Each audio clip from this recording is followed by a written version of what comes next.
Hi everyone and welcome back to Chelsea Fan TV. My name is Nina and welcome to a brand new episode of Round the Corner, the show where I predict what could happen in Chelsea's next fixture, who might start, who could possibly score, what the result could be and just what to expect. So before we get into anything guys, subscribe to Chelsea Fan TV if you haven't done so already, thumbs up on this video and as always just comment down below your thoughts as I go through my points. And tomorrow, round the corner for Chelsea is treble winners Manchester City at Stamford Bridge in what's going to be a difficult game for sure. However, we are here to spark some hope, at least big up the hype for this game, so we can go in there, create an atmosphere for our players and just, give it a good go regardless. Man City, of course, take charge at the top of the table after we beat Tottenham 4-1 on Monday. They were rooting for us on Monday. They're going to want to destroy us on Sunday. So it's safe to say that you're going to get everything in this game, for sure. But yeah, guys, as always, obviously, let me know what you think will happen in the comments down below. But I'm going to go through what I think.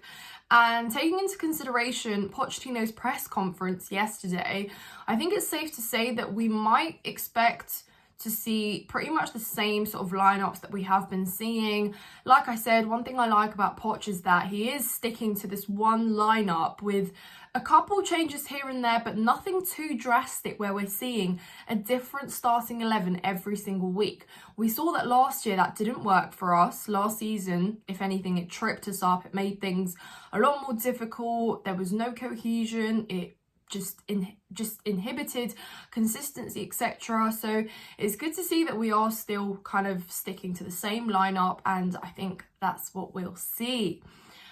So of course, let's talk about Nicholas Jackson first. Nicholas Jackson, who bagged a hat-trick in what was the most probably underwhelming hat-trick I have seen in a 4-1 win away.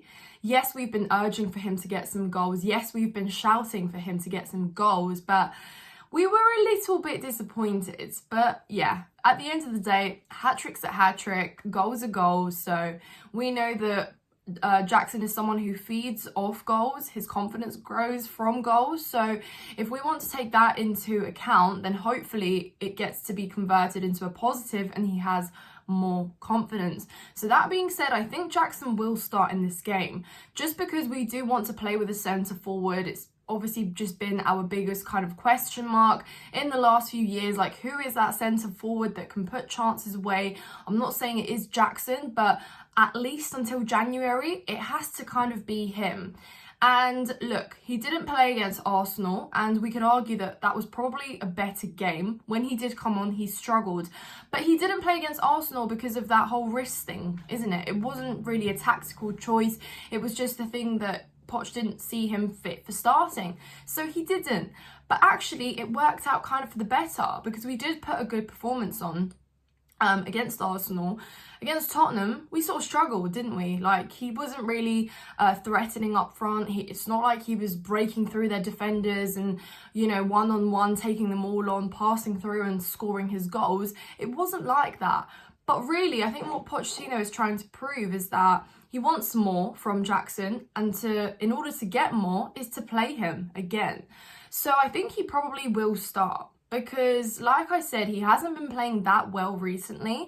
But I think Poch is going to go with the fact that he scored on Monday. Hopefully he can take that into the next game and maybe try and do something.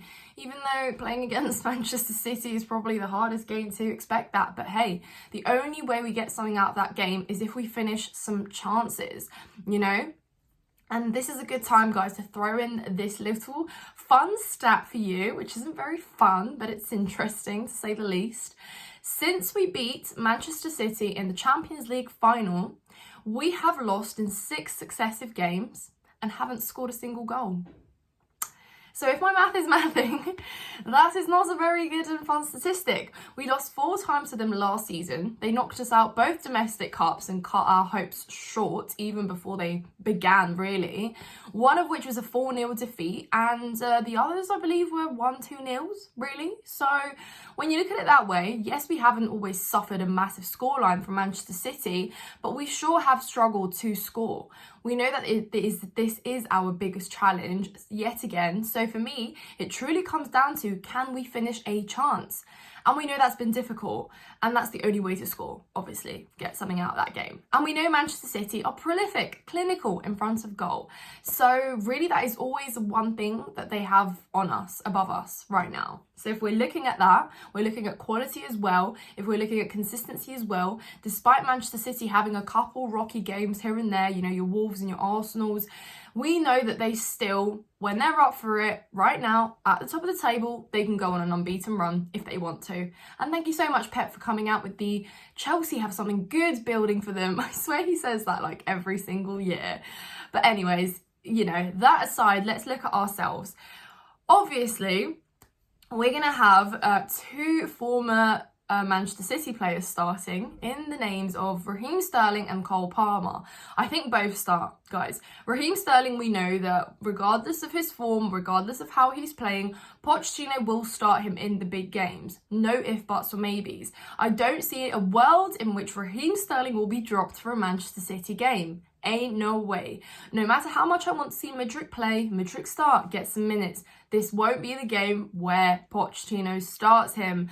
Although I would argue that up against maybe like Kyle Walker, for example, you probably want some more pace. You probably want a little bit more of that element of surprise. But, you know, Sterling's got pace. He is supposed to be one of our senior players that's putting on performances and doing well. So hopefully, I don't know, that works out for the better.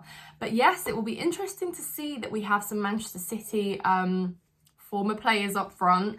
Obviously, Cole Palmer, will call him a bargain until the very end, because that's what he's proven to be. He is absolutely brightening up our attack every single game. His quality, game in, game out, is just absolutely incredible, admirable, and I just hope he continues on. So for me, again, an undroppable moving forward. Cole Palmer definitely starts, and I just hope that he's got that little extra sort of point to prove. Pep, you let me go to this Chelsea team, I'm going to cause you some problems. That sort of attitude would be very much welcome. But yeah, I mean, of course, he's going to be integral in moving forward, creating some brighter attacks, and something that we maybe lacked against City last season, like creativity, that element of surprise, that element of confidence. Yes, maybe you can take an odd player on, get through, try and pull off a cross. That sort of thing would be very much welcome in this game. But yeah, guys, I think obviously midfield for me is just you know, like a no like sort of questions around that. It's obviously Gallagher and Enzo and Caicedo, who Enzo didn't have the greatest game, but again, he was injured against Tottenham, so I'm not going to hold him too much to that. I hope, you know, all is well and he gets sort of back into it. He finds his way in. Caicedo, another player that's just been flourishing, better progressively as the games have gone, which again is a positive sign. You want to see improvement going up. He's delivering. Gallagher, he is literally Pochettino's star boy. In no world is he getting dropped. But let's move way back. We've sort of started front to back, but yeah, we've been shambles this whole week, so I'm gonna put out a shambolic little order for you here.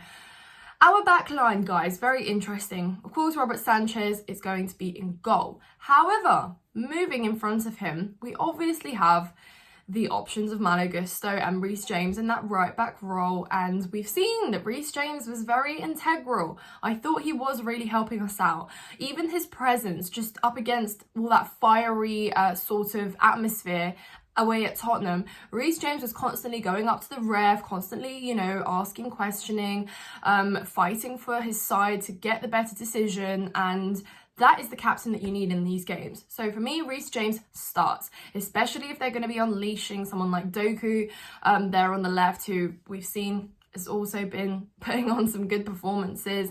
Man City are obviously proud to have obtained that transfer for themselves as well. Probably will utilise him. And I don't know, maybe we just need that Reece James in there to be able to control that right side better.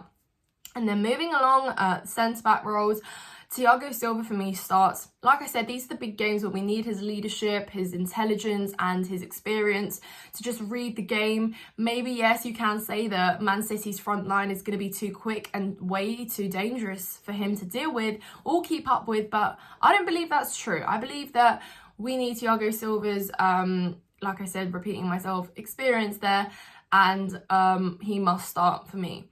Then you've got the interesting question moving into, obviously, his partner there and the left-back role, because we've seen that Colwill's obviously been playing as a left-back. We've seen that Badiashile is now fit. We've seen that Disasi is also fit. He's been putting on some great games. He did give away some stupid balls against Tottenham, but again, I think that just came with the pressure of the opposition. We know that he's still learning. He's still growing into the game, so, you know, not too much criticism for him. But the good thing about this all is that we have options. You know, we're not stuck with the whole Reece James is out, you know, Gusto is suspended, Marco Cucurella hasn't played, Colwill is a left back, and like, how do we organise this mess? Now we have more options, and I think, and this might shock you, Marco Cucurella should start as a left back. And I would put Colwill paired with Thiago Silva, which means I drop Disasi for this game, not because he's done anything, just because I probably go for that. Although, you know, maybe Pochettino isn't going to be with me on this wavelength, but who knows. And of course, Badiashile, I just think may not be completely ready and fit to start in a game this difficult up against Manchester City. Just purely from a fit perspective, I'd play players that have actually, you know, built on games, have got more momentum going into this one. And maybe bring on Badiashile towards the end to ease him in, give him some minutes, whatever. But yeah, I'd probably start Colwill and I'd start Cucurella in that left-back role. Just because since he has been playing there, he's been having great tackles, interceptions. He's been keeping most wingers quiet. I think, yeah, again, could be scary coming up against whichever winger they choose to put on the right. But I think that he deserves to build on some minutes to get his own confidence. At the end of the day, we know Cucurella had a poor first season at Chelsea, but in order for him to, again, see what we could unleash from him, he needs to get some minutes. And Colwill, I think with that first goal where Kulusevski scored, I think he sort of went for a moment where he was like, am I a centre-back or am I a left-back? Like, where am I positioned right now? And we saw that, yes, he left that big space open there. And I think tightly packed with Thiago Silva, we probably see something better out of him. I don't know. We will see. Again, that's probably not what Pochettino is going to go for, but I think that's what I would probably go for. Again, as always, guys, let me know if you disagree or agree with any of my points. I think this is going to be a difficult game, don't get me wrong. I don't feel that hopeful and I don't feel that confident, but we still have to stray away from the mentality that we can't beat City. We want to go into this game with, we're going to try and beat City, and whatever happens, happens, you know? At the end of the day, it's no secret to anyone, it won't be a surprise to anyone if treble winners Manchester City, who are going to go for another title this year, no doubt, are going to beat us. At the end of the day, we've got to look at ourselves. We are work in progress. Manchester City have something that's been flourishing and working for them for years and years and years now. Like, we are on separate levels and we're in different worlds, and that's okay. That's okay. Right? Chelsea, go and give it your all, finish your chances, and who knows, we might get something out of that game. Anyways, guys, my name is Nina, and I hope you have enjoyed this video. I also have my own personal channel. If you haven't seen it, it's called Nina's Chelsea Corner. Make sure to subscribe and tune into some of my content over there. But guys, I'll be there tomorrow. Stay tuned for the content. Regardless, win, lose, up the Chelsea. Thank you so much.